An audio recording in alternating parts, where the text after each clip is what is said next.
இயேசுவின் ரத்தம் ஜெயம். Praise the lord many brothers and sisters. இந்த நாள்லையும் ஆவியானவர் உணர்த்தின காரியம் திருஷ்டாந்தங்கள் எதற்காக. ஆவியானவர் உணர்த்தின வசனம் யூதா எழுதின நிருபம் அதிகாரம் 1 வசனம் 7. அப்படியே சோதோம் கொமாரா பட்டணத்தார்களும் அவைகளை சூழ்ந்த பட்டணத்தார்களும் அவர்களைப் போல விபச்சாரம் பண்ணி அந்நிய மாம்சத்தை தொடர்ந்து நித்திய அக்னியின் ஆக்கினையை அடைந்து திருஷ்டாந்தமாக வைக்கப்பட்டிருக்கிறார்கள். Even as Sodom and Gomorrah and the cities about them in like manner, giving themselves over to fornication and going after strange flesh, are set forth for an example, suffering the vengeance of external fire. Jude chapter 1 verse 7.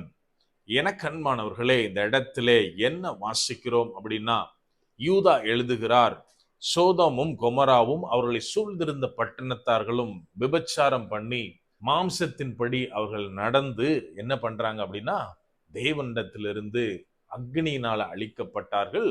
அது திருஷ்டாந்தமாக, அதாவது ஒரு எக்ஸாம்பிளாக வைக்கப்பட்டிருக்கிறது அப்படின்னு இந்த இடத்துல அவர் குறிப்பிடுகிறார்.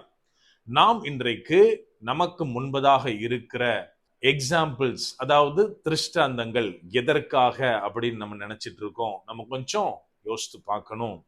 எல்லா காரியத்திலையும் ஒரு எக்ஸாம்பிள் கொடுக்கிறது எதுக்காக அப்படின்னா, அது கரெக்டான எக்ஸாம்பிளா இருந்தா அதை ஃபாலோ பண்ணி அதே மாதிரி பண்ணணும். ஒருவேளை அது தவறான ஒரு உதாரணமாக எக்ஸாம்பிளா இருந்தா அந்த மாதிரி பண்ணாதபடிக்கு கவனமா இருக்கணும். இதுக்காகத்தான், அதாவது இன்னைக்கு நம்ம வேர்ல்டை எடுத்துக்கிட்டோம் அப்படின்னா, இன்னும் சொல்ல போனா இஸ்லாமிய நாடுகள்ல குறிப்பா அநேக நாடுகள்ல அந்த சட்டம் இருக்கு. அதாவது ஒரு திருடுனா கைய கட் பண்ணுவாங்க. பெண்களுக்கு எதிராக ஏதாவது ஒரு தவறு செஞ்சிருந்தோம் அப்படின்னா மரண தண்டனை விதிக்கப்படும். இது ஏதோ சாதாரணமா ஒரு பிரைவேட் பிளேஸ்ல வச்சு நடக்கும் கிடையாது. மாறாக பீப்புள்லாம் கூட பப்ளிக்கா அந்த தண்டனையை நிறைவேற்றுவார்கள். இது எதுக்கு அப்படின்னா, ஏதோ தப்பு செஞ்சவங்களுக்கு தண்டனை, அது ஒரு பக்கம் இருக்கட்டும். இன்னொரு பக்கம் மெயினான தீம் என்னன்னா, இதை காண்கிறவர்கள், பொதுமக்கள் அதை பார்ப்பாங்க. அவங்க ஐயோ இந்த மாதிரி செஞ்சா இந்த தண்டனை உண்டு அப்படின்னு பயந்து இனிமேல் அதை ஃபாலோ பண்ணக்கூடாது, அந்த மாதிரி காரியத்துல ஈடுபடாமல் இருக்கிறதற்காக அது ஒரு எக்ஸாம்பிளா இருக்கணும்னு சொல்லித்தான் பப்ளிக்கா அந்த தண்டனை நிறைவேற்றப்படுகிறது. ஆனா அதே இது நம்ம கண்ட்ரில பார்த்தோம் அப்படின்னா, இன்னைக்கு நம்ம கேள்விப்படுகிற காரியம், ஒவ்வொரு நாளும் பிறந்த குழந்தையில இருந்து வயசானவங்க வரைக்கும் அநேகர் பாலியல் துன்புறுத்தலுக்கு ஆளாகிறாங்க. இது ஏன் நடக்குது அப்படின்னா, நம்ம நாட்டுக்கும் ஒரு எக்ஸாம்பிள் இருக்கு. என்னன்னா, நிறைய எக்ஸாம்பிள் அங்க காணப்படுது. என்ன அப்படின்னா, தப்பு செஞ்சாலும் பரவாயில்ல, எப்படி இருந்தாலும் பரவாயில்ல, வாய்தாக்கு மேல வாய்தா வாங்கி லூப் ஹோல் எல்லாம் வச்சு சட்டத்துல இருக்க எல்லா ஓட்டையும் வச்சு தண்டனை இல்லாம வெளியில வந்துடலான்ற அந்த தைரியம் திமிரு இன்னைக்கு தப்பு செய்யறவங்களுக்கு வந்துட்டு. இது நம்ம கேட்கறதுக்கு வேணா கஷ்டமா இருக்கும். ஆனா இதுதான் உண்மை. எல்லாம் அக்செப்ட் பண்ணித்தான் ஆகணும். இந்த இடத்துல என்ன எழுதப்பட்டுள்ளது அப்படின்னா, யூதா எழுதுறாரு, சோதோம் கொமோராவை குறித்து எழுதுகிறார். அந்த இடத்தை சுற்றி இருந்தவங்க எல்லாரும் என்ன பண்றாங்க, விபச்சாரம் பண்ணாங்க. அந்த இடத்துல நம்மளுக்கு தெரியும், லோத்துடைய நாட்களில் இந்த காரியம் நடந்தது. வேதத்துல நம்ம வாசிக்கிறோம், லோத்து வீட்டுல தேவனுடைய மனிதர்கள் தங்கி இருக்கிறாங்க. அப்போ அந்த பட்டணத்தை சேர்ந்த வாலிபர் முதல் வயதானவர்கள் வரை அவங்க அந்த தேவ மனிதர்களோட ஓரின சேர்க்கையில ஈடுபடணும்னு சொல்லிட்டு அந்த வீட்டை சூழ்ந்து கொண்டார்கள் அப்படின்னு நம்ம வேதத்துல வாசிக்கிறோம்.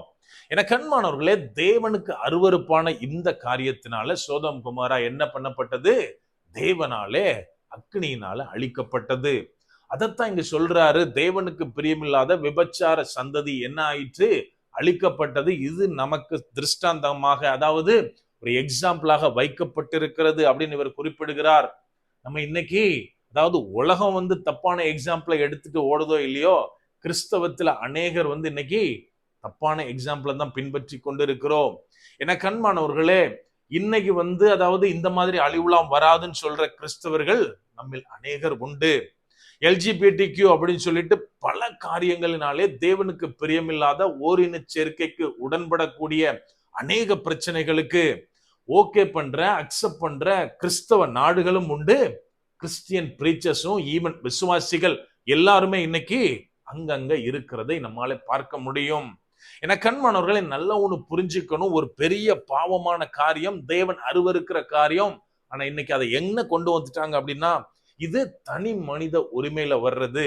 அவங்க இண்டிவிஜுவலா ஈடுபடுற காரியம், இதுல மத்தவங்க தலையிடுறதுக்கு உரிமை கிடையாது அப்படின்ற மாதிரி எல்லாருமே பேச ஆரம்பிச்சிட்டாங்க. குறிப்பாக கிறிஸ்தவர்கள் நிறைய பேரு அதற்கு ஆதரவா பேசுறாங்க. எனக்கு அன்பானவர்களே, இன்னைக்கு அங்க முன்னாடி வசனத்துல சொல்லப்பட்டதை போல கள்ள கிறிஸ்துகள், அதாவது பக்கவாட்டில் நுழைந்த அநேக போதகர்கள் கொண்டு வர்ற வார்த்தை என்ன தெரியுமா? என்ன பாவம் செஞ்சாலும் பரவாயில்ல, இயேசு கிறிஸ்துவோட ரத்தம் எல்லா பாவத்தையும் சுத்திகரிக்கும் அப்படின்னு. இன்னும் அவங்க துணிகரமா சொல்ற வார்த்தை என்ன தெரியுமா? ஆல்ரெடி ரத்தம் சிந்தியாச்சு. சோ நம்ம என்ன செஞ்சாலும் பரவாயில்ல, தேவனால நம்ம அங்கீகரிக்கப்படுவோம் அப்படின்னு. எனக்கு அன்பானவர்களே, நம்ம மறந்து போய்விடக்கூடாது. இயேசு கிறிஸ்துடைய ரத்தம் நமக்காக பரிந்து பேசும், நம்மை பாதுகாக்கும், நம்மை பாவத்திலிருந்து வெளியில கொண்டு வரும். இதெல்லாம் ஓகே. ஆனாலும் நம்முடைய தேவன் பரிசுத்தமானவர். சோ அவரை போல பரிசுத்தமாய் வாழ்வதற்காகத்தான் நாம் அழைக்கப்பட்டிருக்கிறோமே ஒழிய, பரிசுத்த குலைச்சாலான அருவருக்கத்தக்க காரியங்களை நான் செஞ்சுட்டு தேவன் எல்லாத்தையும் பார்த்துக்கிறவார் அப்படின்னா எந்த கதையும் நடக்காது. இதை நம்ம புரிந்து கொள்ள வேண்டும். எனக்கு அன்பானவர்களே, அதாவது தவறான போதனையை கொண்டு வர்றவங்க எடுக்கிற எக்ஸாம்பிள்லாம் எப்படி இருக்கும் தெரியுமா? தேவன் அன்பாகவே இருக்கிறார், தேவன் எல்லாவற்றையும் மன்னித்து விட்டார், நம்ம புதிய ஏற்பாடு கிருபையின் காலத்துல இருக்கிறோம், பழைய ஏற்பாட்டின் தேவன் தான் பயங்கரமானவர், அவர் தான் கோபமானவர் அப்படின்ற அநேக கருத்துக்களை பைபிள்ல இருந்தே கொண்டு வருவாங்க. வெளிப்படையா கேட்கறதுக்கு நமக்கு கரெக்ட் மாதிரி தெரியலாம். ஆனால் நாம் ஆவியானோருடைய துணையோட அதை சோதித்து நலமானதை பிடித்து கொள்ள வேண்டும். அதாவது இந்த மாதிரி ஃபேவரான வசனங்களை கொண்டு வருகிறவர்கள், புதிய உடன்படிக்கையை குறித்து 1000 பேசுறவங்க, பழைய ஏற்பாட்டு காலத்துல ஒரு ஸ்திரீயோட விபச்சாரம் பண்ணுனாதான் பிரச்சனை, ஆனால் புதிய ஏற்பாட்டு காலத்தில் ஸ்திரீயை தவறா பார்த்தாலே பிரச்சனை, இதை குறித்து பேசுவாங்களா அப்படின்னா அநேக நேரத்தில் பேசுவது கிடையாது.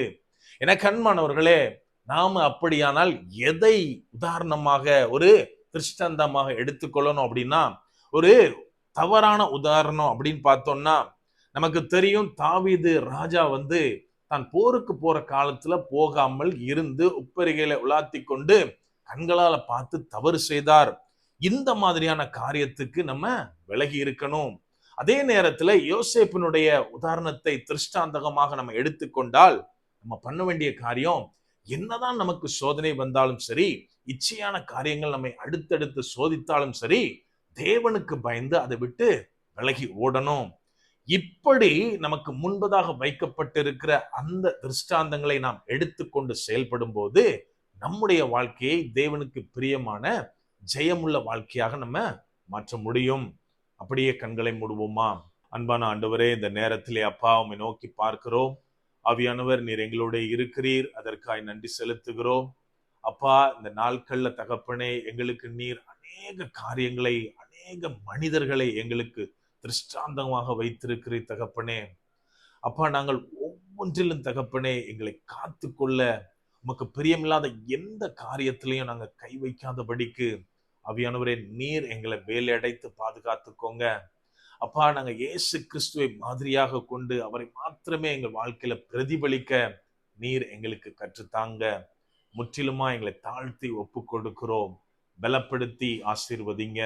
மீட்பர் இயேசுவின் மூலம் ஜெபிக்கிறோம். ஜெபம் கேளும் எங்கள் நல்ல பிதாவே. ஆமென். God bless.